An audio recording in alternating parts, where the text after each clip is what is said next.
The Mamba mentality is overrated. I think Kobe is a poor choice to study when studying the mental game of competition. There are so many better options in my opinion. How do we know Kobe's mindset was optimal?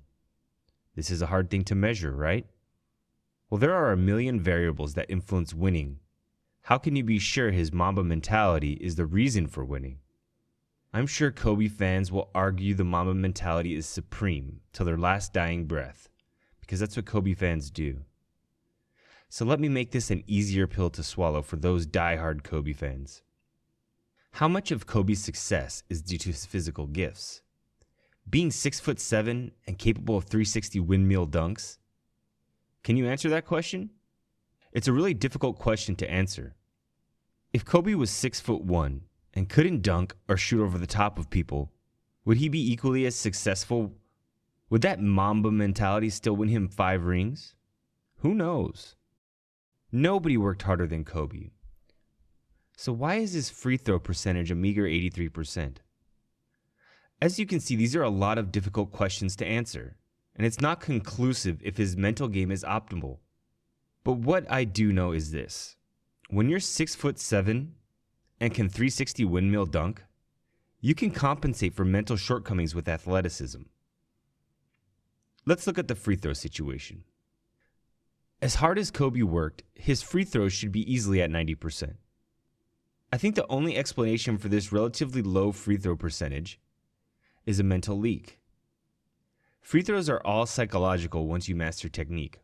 By examining free throws, we take athleticism out of the equation. A mental leak is the most likely explanation. What other explanation do you have to offer to explain the missing 7%? Any other explanation would be a stretch. A mental leak is simply the most likely explanation. Now contrastly, how much of Steph Curry's success comes from his physical gifts? Little Steve Nash or John Stockton, all with quite a different mental approach to competition than the Mamba mentality. And it's not just about free throw shooting or athleticism. There's also player pool size to consider. How many 6'1" or taller people are there in the world? 800 million. John Stockton had to beat out 800 million people for his job. Do you think there is any room for mental error there? How many people are 6'7" in the world? About 2 million. That's 780 million less people that Kobe had to beat out for his position in the NBA. When you're only 6'1", you must compensate for these athletic disadvantages with an elite mental game. The Mamba mentality was one of his strengths, the reason he worked so hard. But it was also a small hiccup in his game, a tiny leak. A suboptimal approach compared to other approaches. The evidence here is quite clear according to the studies of sports psychology. Trying too hard during the game is a real thing in sports that leads to anxiety. Desperately wanting the win and focusing on the outcome rather than the process was his flaw. This is basic sports psychology 101. You know who else had the Mamba mentality? Russell Westbrook. I think he took it too far, and the leak is quite a bit more obvious in him.